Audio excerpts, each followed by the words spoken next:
Fala galera, Força Máxima, aqui é a professora Paula Black e hoje nós vamos estudar o módulo 6 de literatura.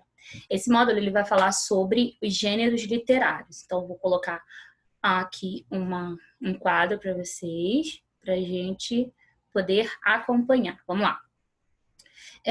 Então, tá aí, primeira série, literatura, módulo 6, gêneros literários.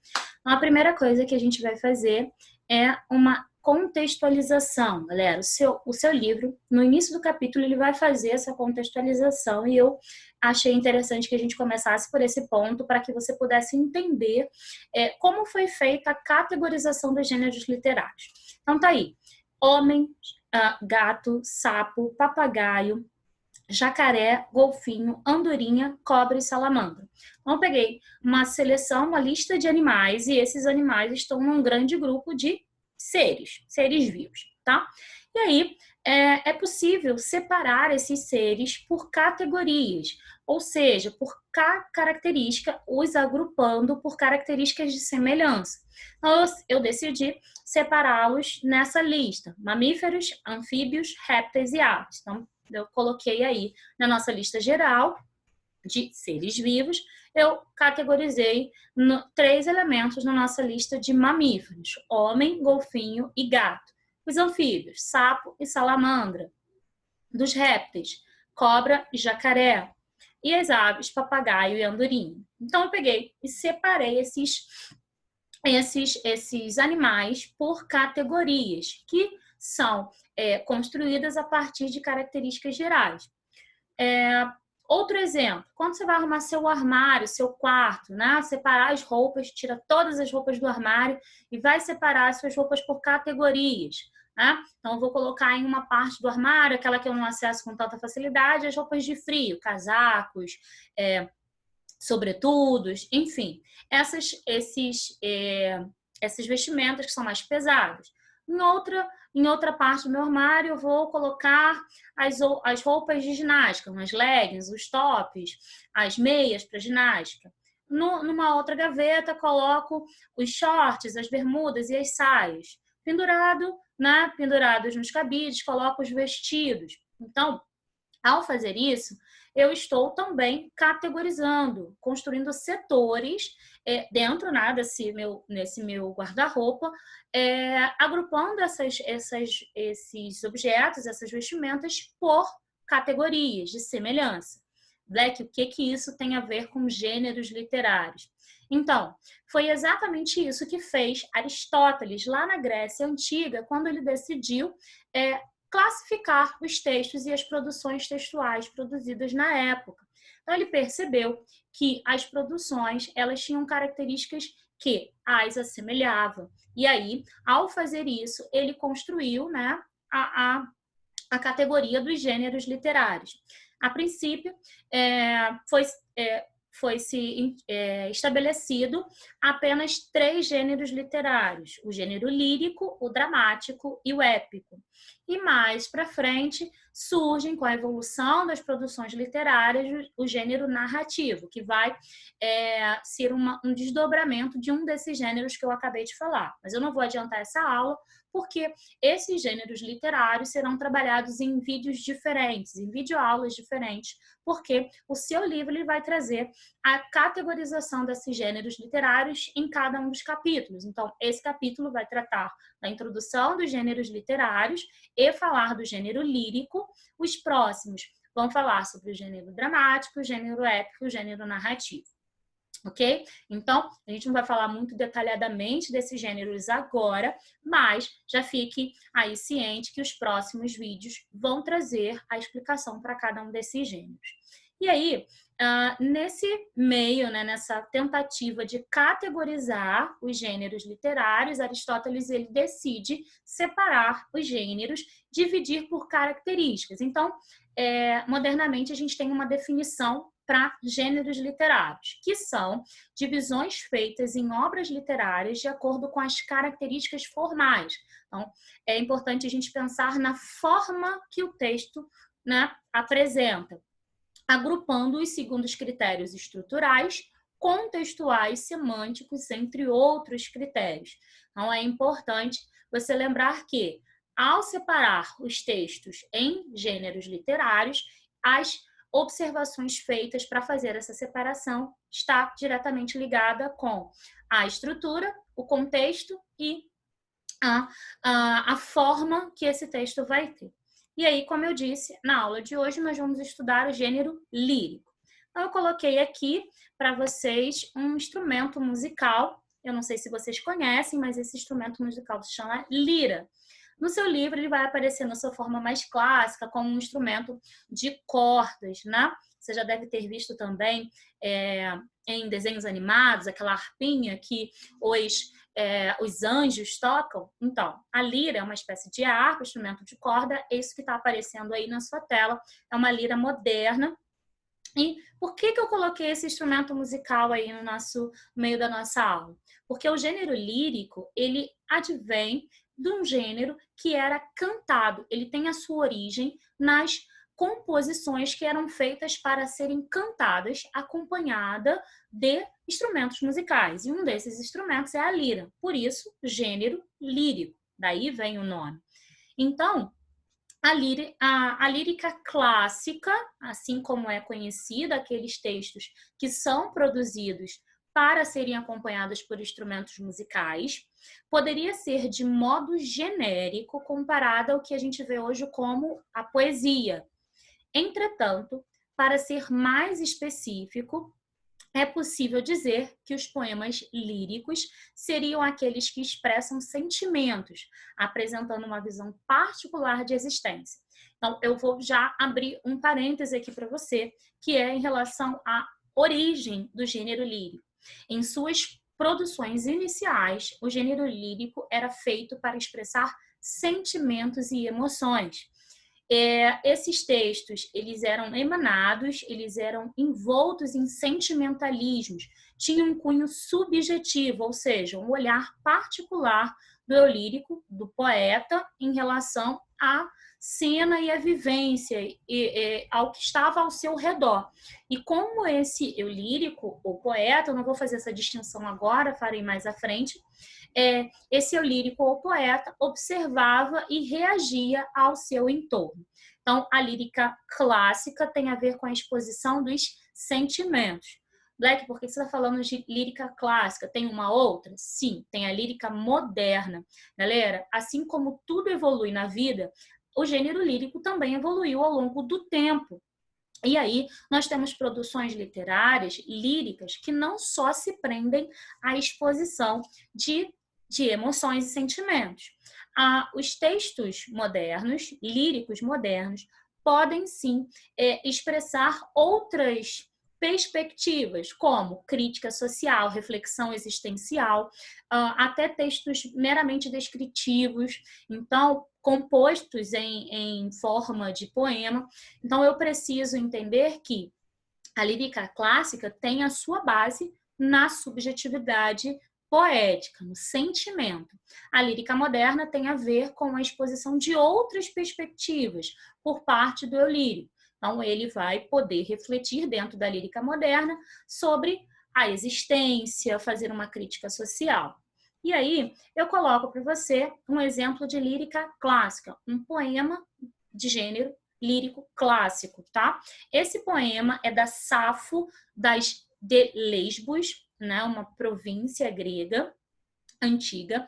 Essa mulher, ela era conhecida por suas produções literárias, produções líricas, em reuniões femininas. Então, ela reunia as amigas, as pessoas, as mulheres ao seu redor, para cantar as suas poesias. Lembrando que, no início, na sua origem, a poesia era cantada, acompanhada por instrumentos musicais. Só uma observação sobre essa poetisa. Ela quase não é estudada dentro do gênero literário por conta de ser uma mulher, né? Uma compositora de poemas, porque ela foi um pouco apagada ao longo da história, uma vez que não era comum as mulheres produzir reuniões para a apreciação de poesia. Então, trouxe aqui um trecho de um poema dela, intitulado, né, quando o poema não tem título, ele é titulado pelo primeiro verso, O Amor agita meu espírito. O amor agita meu espírito como se fosse um vendaval e a desabar sobre os carvalhos. É um poema que se estende, ele é um pouco maior, obviamente, porém, eu coloquei aqui a primeira estrofe para que a gente pudesse observar e analisar que esse poema, ele é, né, dele podemos observar o puro sentimentalismo, então a lírica clássica. Mais adiante eu trago o poema de Luís de Camões, e esse poema ele vai ser um exemplo de lírica moderna, porque esse poema ele vai traçar uma reflexão sobre o comportamento das pessoas boas e as pessoas más. Os bons vi sempre passar, no mundo graves tormentos, e para mais me espanta, os maus vi sempre nadar em mar de contentamentos.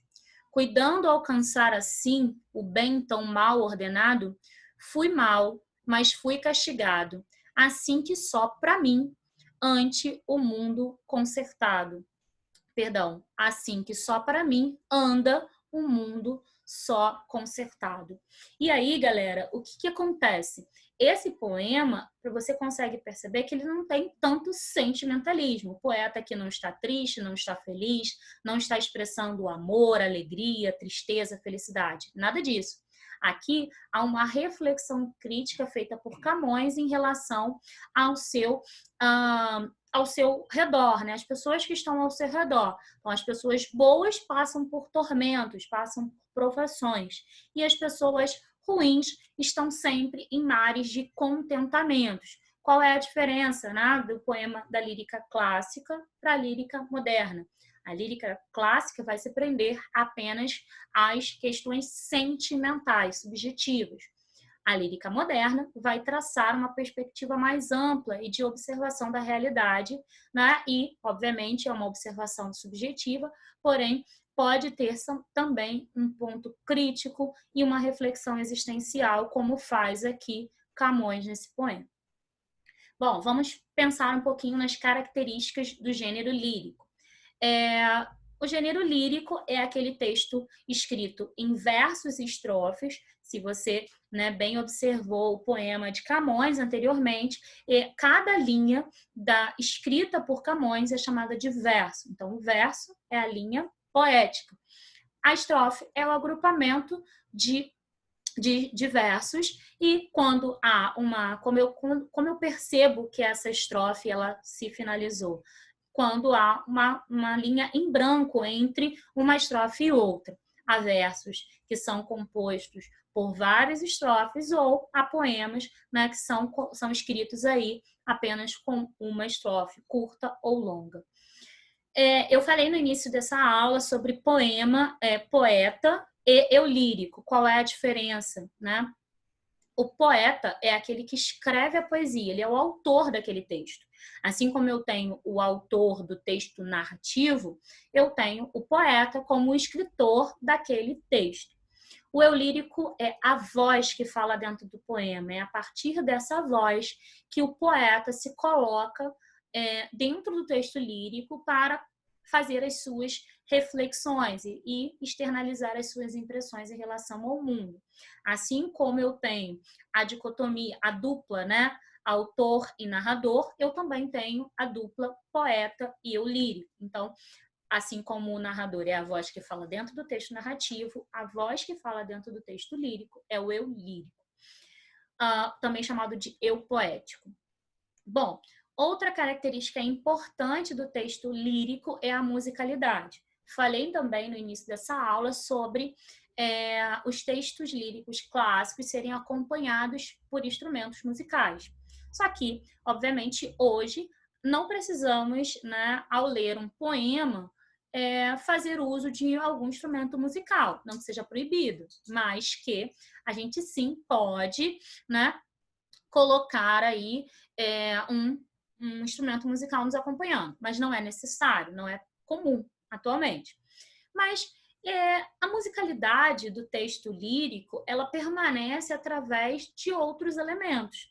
Esses elementos, eles vão sanar a necessidade desse instrumento musical, uma vez que podem, através desses elementos, mostrar as nuances rítmicas dentro do poema.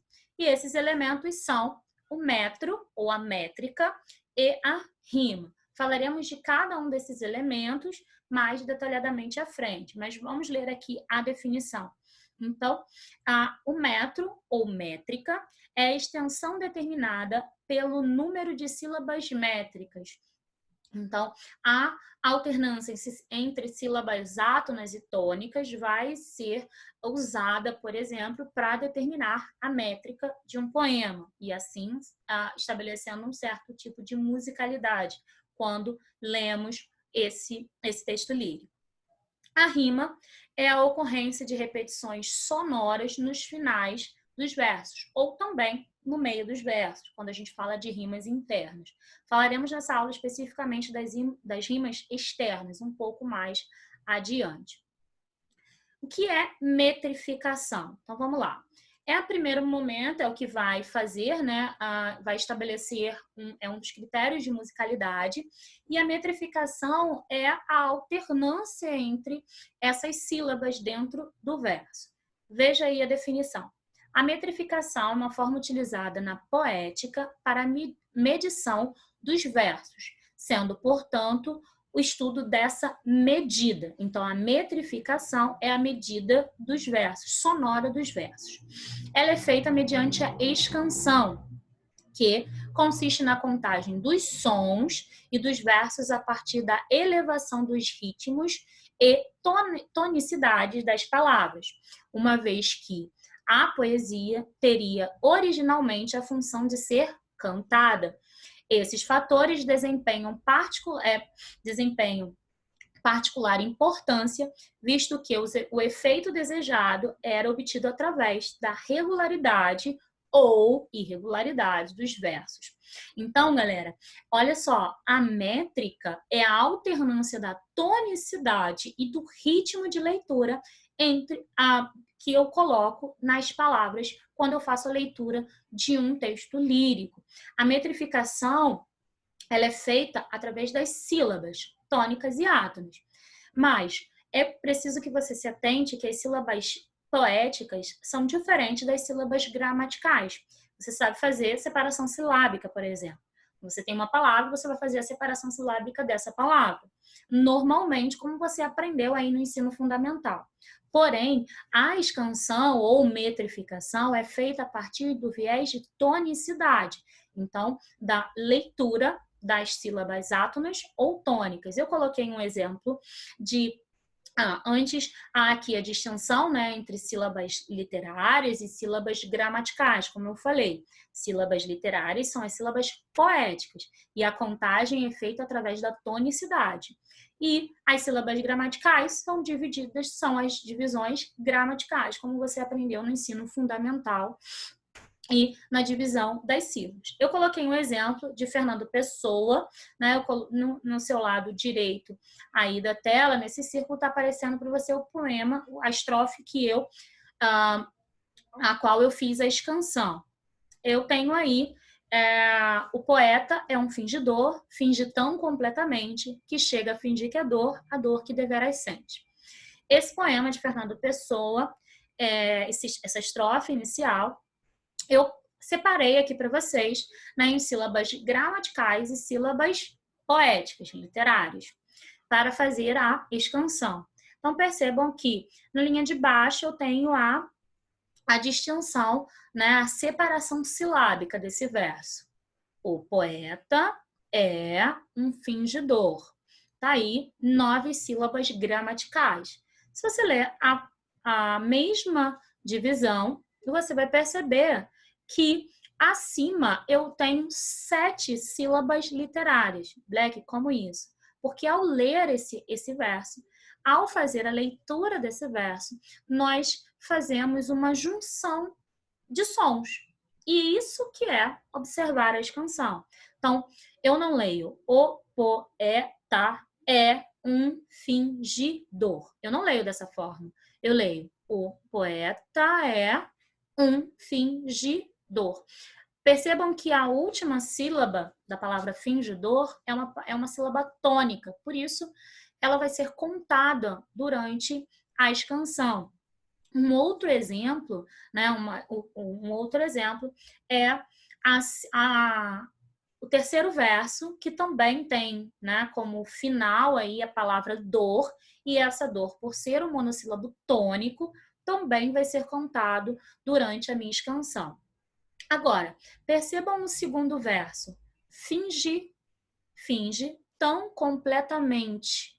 Percebam que esse mente é essa última sílaba, o T, é uma sílaba átona, por isso ela vai ser pronunciada de forma mais fraca.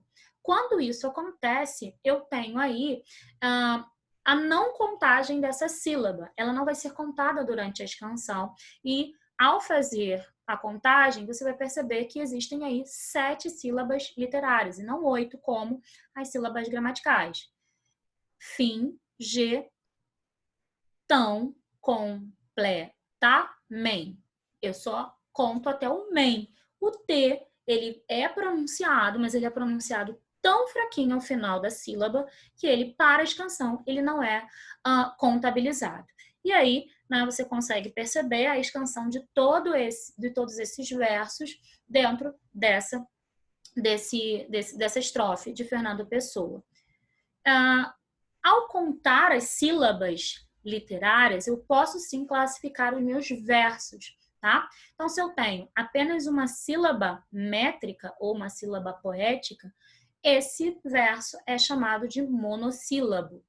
2 sílabas literárias ou poéticas, de sílabo, 3 sílabas, trissílabo, 4 sílabas, tetrassílabos, e assim por diante. Então, 5, 6, 7, 8, 9, 10, 10, 11, 12 e mais de 12.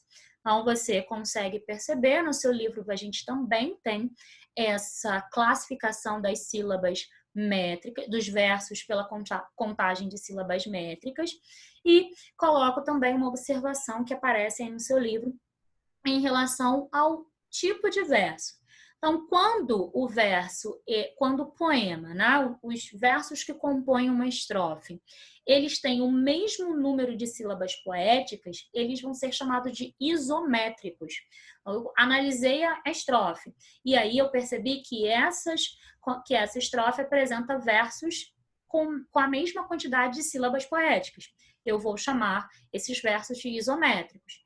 Mas, se esses versos apresentam números de sílabas poéticas distintos, eu posso chamá-lo de heterométricos ou também chamado de versos livres. Guarde essa anotação, essa classificação, porque normalmente a gente confunde com a classificação de versos brancos. Vou falar mais adiante. Bom, outra característica são as rimas. As rimas também servem para dar a musicalidade ao texto lírico. Então, rima nada mais é do que a repetição sonora no final de cada verso, né? Ou no interior dos versos, mas como eu salientei um pouco atrás, eu só vou analisar aqui as rimas externas, no final de cada verso. E aí, eu posso ter versos que rimem, né? As rimas elas podem ser também categorizadas, a depender da composição dessas rimas. Então, quando eu uso palavras da mesma classe gramatical para, né, compor meu esquema de rimas, essa rima vai ser chamada de rima pobre, quando acontece com a mesma classe gramatical, né? Uma ocorrência aí da mesma classe gramatical. Quando são classes gramaticais distintas, né, diferentes, eu tenho aí a rima rica. E quando as estruturas são estruturas mais complexas, como verbo mais pronome e um substantivo, rimando com um substantivo, eu tenho as rimas raras e preciosas. Eu vou colocar alguns exemplos aqui para que a gente possa analisar os tipos de rima. Lembrando que estou analisando aqui as rimas externas. De repente, do riso fez-se pranto, silencioso branco como a bruma, e das bocas unidas fez-se a espuma, e das mãos espalmadas fez-se o espanto.